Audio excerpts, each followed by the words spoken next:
Dur edeceğiz. Bunu ben böyle şey düzelttim.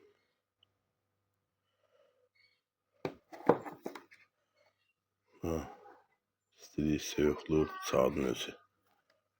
Bundan daha arkasından da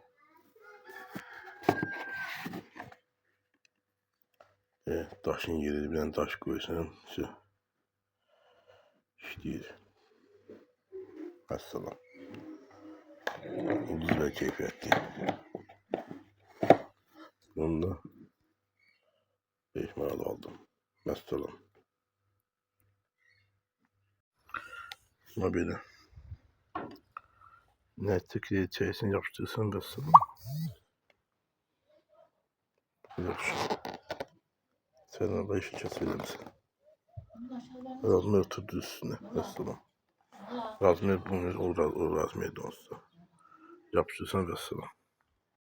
Bunda tahtım yerine var böyle oturdu yerine hepsi. Bu da oldu bizim sağdığımız yerine düzeldi. Vesselam.